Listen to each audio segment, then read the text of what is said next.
next, we will invite Mr. Wang Xinyuan to present his presentation. The presentation title is Narrative Language and Puppet Magic in Parent-Child Plays from a Cross-Cultural Perspective. A case study of the 2025 Sino-French collaborative production, 20,000 Leagues Under the Sea. So please, Mr. Wang. Hello. Oh, sorry, Miss Wang. Sorry, my mistake. Sorry. Oh, I'm sorry. I just finished my work and everything is filled up, but I'm still happy to share my results with theater lovers from all over the country. It's a great honor to be here at the Together We Go On Festival 2025. My name is Wang Xinyuan, also Matilda, and from the Quality Education Center of Guangdong Country Garden School. When we gather at an international festival like this, we are not just exchanging performances, we are exchanging ways of saying the word. Theater, after all, is not only an art form, but also a mirror of culture, history, and imagination. I feel the power of performance to connect people who may speak different languages, but share the same curiosity and dreams. So, in today's globalized world, cross-cultural artistic collaborations are not just trends, they're bridges that connect young minds across continents. They allow us to step into one another's story to understand both our differences and our common ground. And for young audience in particular, this kind of experience can be transformative. It opens doors to empathy, creativity, and global citizenship.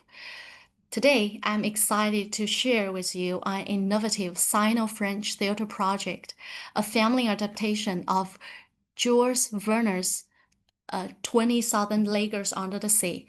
This production is more than a play. It's a fusion of Eastern and Western storytelling, an experiment in narrative and visual innovation, and a meaningful step forward in cross-cultural drama education. So, what do we mean by cross-cultural theater? Scholars like Law and Gilbert described it as a third space, a hybrid form where cultures meet, blend, and sometimes clash, but ultimately create something new and dynamic. This concept of the third space helps us understand theater not simply as a transfer of one culture onto another, but as a dialogue where fresh artistic languages emerge. So, cross-cultural theater has long been an important driver of artistic innovation. From Brecht's engagement with Chinese opera to Peter Brook's adaptation of Asian epics, history shows us that when cultures intersect on stage, boundaries blur and audiences are invited to imagine differently. This tradition continues today as globalization makes cultural exchange more immediate and accessible. In China, the development of family theater presents both opportunities and challenges.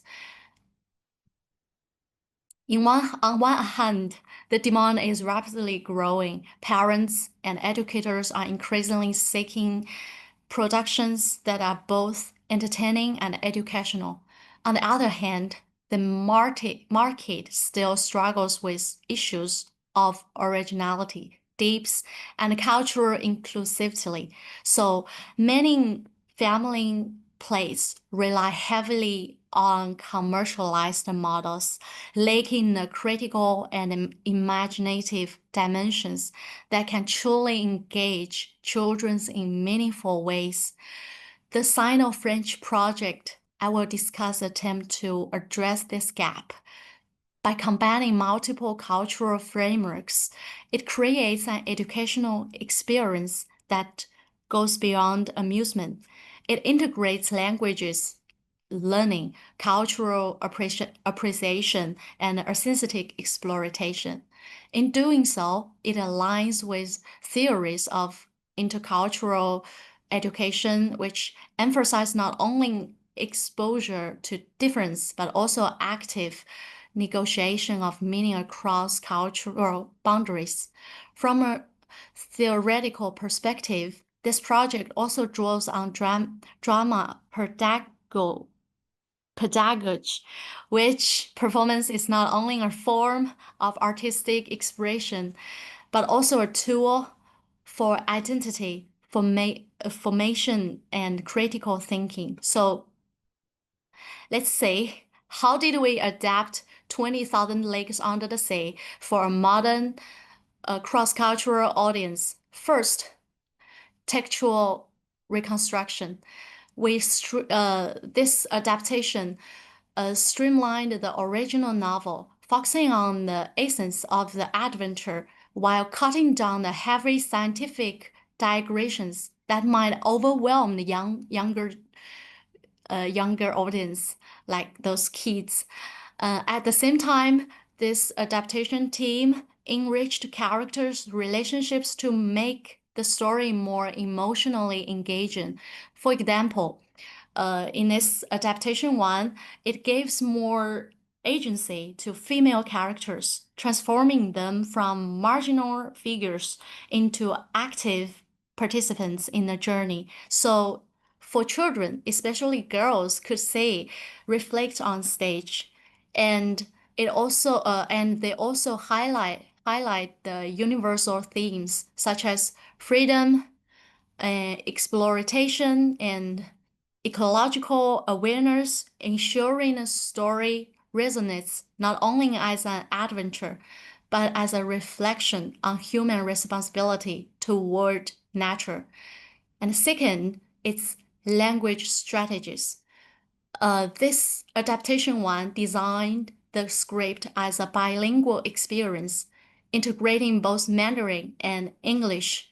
This choice was not simply about accessibility, but also humor. Characters switch languages naturally, sometimes to emphasize emotion, sometimes to create comic misunderstanding, and sometimes to highlight cultural differences. For instance, Captain Nemo's multilingual speech patterns revival his cosmopolitan identity, while children in the audience are gently encouraged to listen across linguistic boundaries. So these playful language strategies make the production appealing to both local and international families. Third, there are also the cultural integration, and I don't want to speak too much about this. And together, these adaptation strategies ensured that the production was not just a retelling of the classic, but a living, breathing conversation between past and present, East and West, adults and children.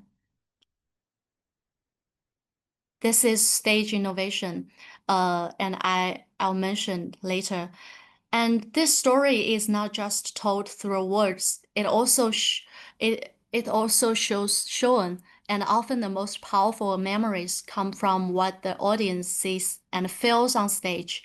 First, black light theater. By using the light on the dark stage, this adaptation created a black underwear environment where objects glowed, and shadows dissolved, and the audience could say fish through the currents and the submarine gliding silently across the deeps. And second, puppetry as living characters.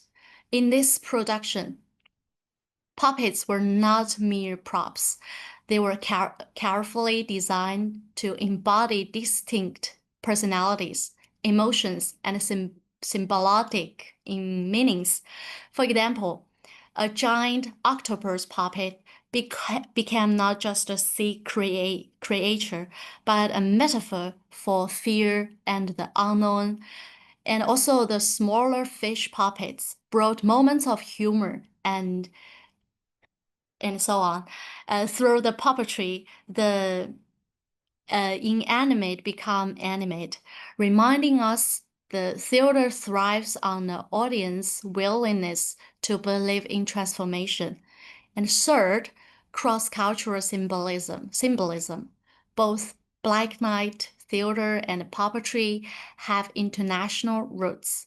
Black Knight is often associated with Central European experimental theater, while puppetry has deep traditions in both Eastern and Western performance cultures.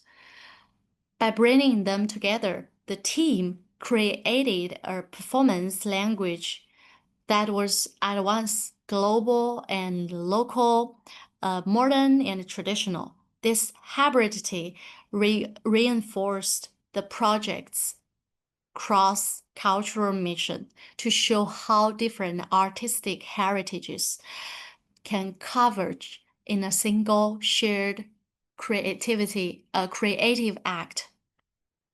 So, what makes a cross-cultural family play successful? From my experience, I think there is three elements stand out. The first, a child-centered perspective. Children are not passive viewers; they are active participants. When we designed the theater through their eyes by valuing curiosity, humor, and imagination, and we create works that speak to the whole family. So also this adaptation did that. And second, it's a respectful cultural translation. Cultural translation that respects both sources. Instead of simply finding one culture to fit another, this adaptation embraced the complexity, the humor, and sometimes even the tension that arise when different traditions meet. This honesty not only enrich the performance, but also teach young kids to value diversity. And third, international collaboration and sharing, like resource sharing. The implications of this project reach beyond the stage.